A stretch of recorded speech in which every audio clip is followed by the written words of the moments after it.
Hi Tristan, how are you today and where are you dialing from? Hi, I'm very well. I'm dialing from Valencia, well, near Valencia in Spain. Is it hot in Spain? It is very hot. We have the Isn't fans 24/7. Oh, because I'm from Poland, it's kind of not far away from you, and I kind of understand you because it's unbearably hot in here. So, well, thank you so much for joining my hot seat session where we help companies or businesses all over the world address their blind spots and, have a support from our mentor community. So, first of all, I'd like to learn more about you and your expertise. Cool. So about me, so let's say that more broadly, I'm an entrepreneur. So I do a few things. I do consulting, management consulting and advisory to companies, especially around strategy execution. Like I use a lot the OKR methodology for that. I also run a small media on fintech, which I guess we're going to talk much more about today. It's called Fintech Review. And I launched it 3.5 years ago after a few years working in corporate strategy and corporate finance in London at Virgin Money. And so you have a pretty substantial experience in fintech. So first of all, I'd like to ask you why fintech and maybe why you think fintech is the future of finances, if you think so. So I started getting interested in fintech because I was working in corporate strategy. So looking at the broader market trends that might impact the business. And I was working for a bank. So back in 2015, 2016, we started to have more and more new companies emerge that were operating in the fintech space. So fintech is quite broad as a term anyway.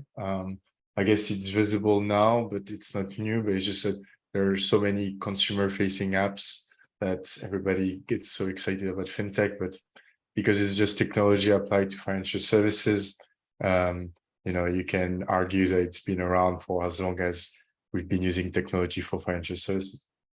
So obviously the use of technology is the future of finance, as it is the future of most industries anyway. And we've seen it over the past few years that a lot of companies have reinvented the way we do finance. I've made it cheaper, made it more practical.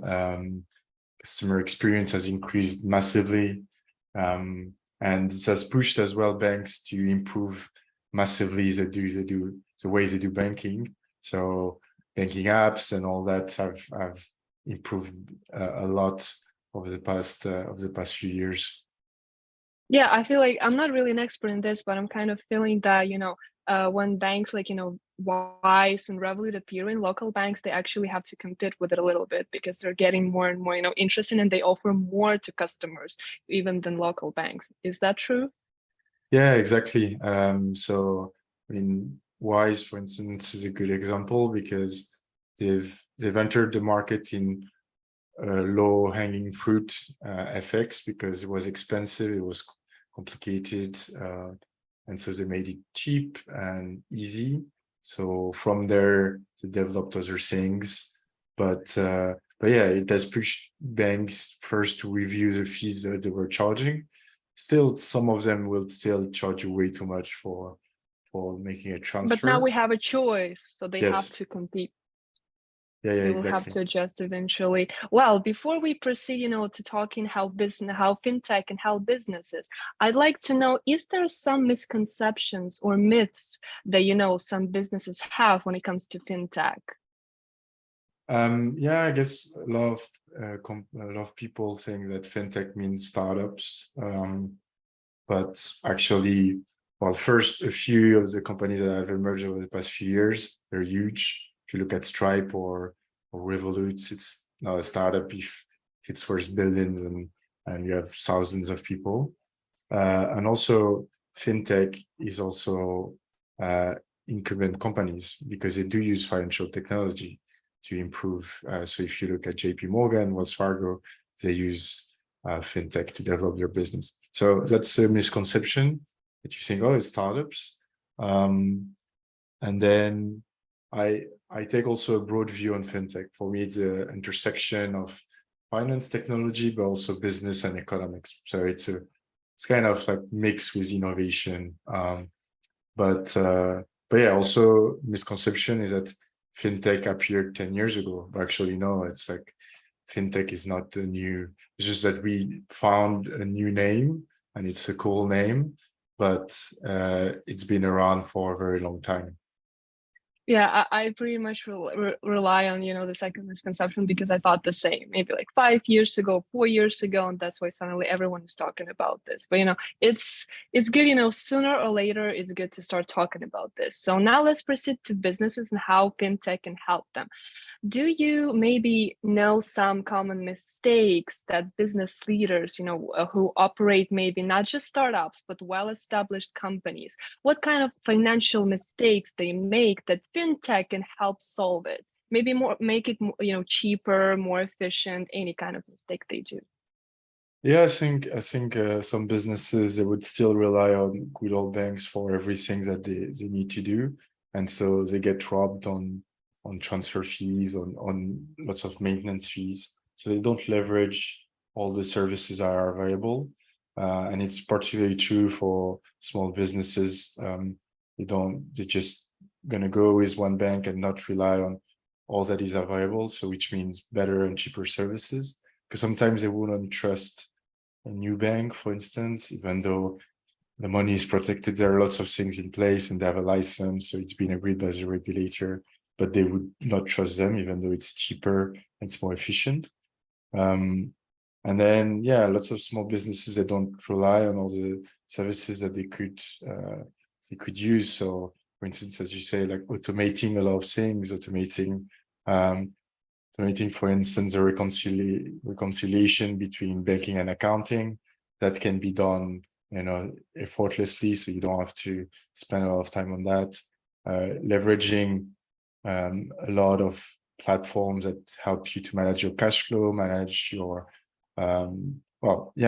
because cash is king when you're a small business. So already, if you can manage your cash flow efficiently using fintech, some kind of there are plenty actually that integrate accounting and banking, and then you can forecast your cash flow and better manage your business.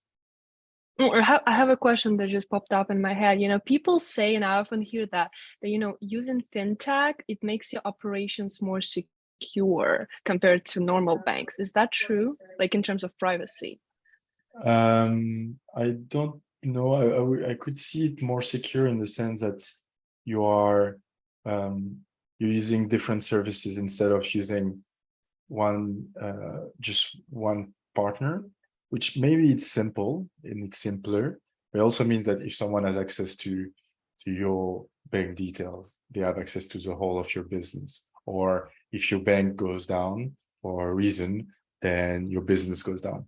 So I think the fragmentation of services, if you're using different providers, different bank accounts, you lessen the risk that one of them goes down, then maybe you can still do business. Or if the security of one is compromised, then you can still, the hackers or whatever fraudster doesn't have access to everything about you or your business.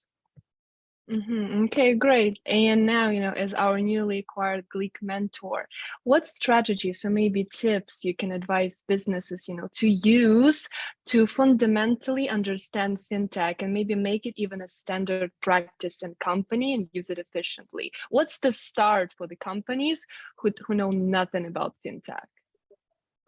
I think it's yes, it's the obvious thing, but to look at the various pieces of your business, there are a few good resources around blog posts, for instance, around like how you can leverage fintech for your business. So there will be a lot of things around accounting and integration, different services, or also cheaper banking services through a few providers. So I would say as a first step is to explore I guess a first step before the first step is to define what is really critical for you, for your business. Where do you lose time? What is very costly? So if you do lots of cross-border work, maybe you have problems with change between USD and Euro or whatever. So look at your pain points, and then for sure you'll find a fintech solution that can help. But yeah, I would say first is to identify what are the most pressing issues. You probably have 2, 3 that you really want to tackle, and then try to find the right solutions, and then compare a few solutions. And yeah, I think that's the right approach. Oh, thanks a lot. Thanks a lot. So, actually, since we have more time, I would like to ask you, what is OKR that you've mentioned? Because, this interview is about you and how we would like to present you as a mentor. So what is the strategy? Maybe we can, maybe it's another kind of help that you can offer as a mentor. I'd like to know about this. Yeah, sure. So OKR stands for Objective and Key Results, and it's a framework in order to better execute strategy. So basically, you go from what is the vision for my business, then you will decline this into, okay, what is the strategy at medium term, 1 to 3 years, what do I want to do? And then OKRs help you turn the strategy into shorter term objectives. So you would say, oh, I want to be market leader in a year. Okay, what do I need to do this quarter in order to do that? So you would define objectives, and then key results are the way you achieve these objectives. So it's a very powerful mechanism to do strategy execution that I use more and more with my clients. So I either train them from the very beginning. This is the methodology, this is how you use it, and also I coach them on the implementation. And then also, when I do strategy projects, I use OKRs as a way to align the interest of everybody. This is what we want to do during the project. These are going to be our objectives. These are our key results, so which are indicators that we've succeeded. And so it's a really powerful tool. It's also not new. It's like fintech. It's been around since the 70s, but it's very popular these days because there is this tech company called Google that has been using it since the very beginning. And then a book was published in 2013 around this. So then it got very popular from there. Well, that's exactly what I wanted to ask. Maybe you have some interesting use cases of OKR, and you mentioned Google. Maybe you have some more from your personal experience that you worked with. Yeah, I mean, lots of startups are using it. Lots of tech startups, but also non-tech startups. I don't know, car manufacturers are using it. Banks are using the methodology. So, I mean, as a tip, if you can use it from the very beginning, so you're a startup, you just got started, you're 5 people. It's great because it's bringing a culture of transparency, alignment, and a culture also of prioritization, of better execution. So when you have it from the very beginning, like Google, even when you grow to being thousands and thousands of people, you still have the best practices when it comes to strategy execution. It's also a methodology that you can use for as an individual. So I want to run a marathon. That's my objective. What do I need to do in order to run a marathon?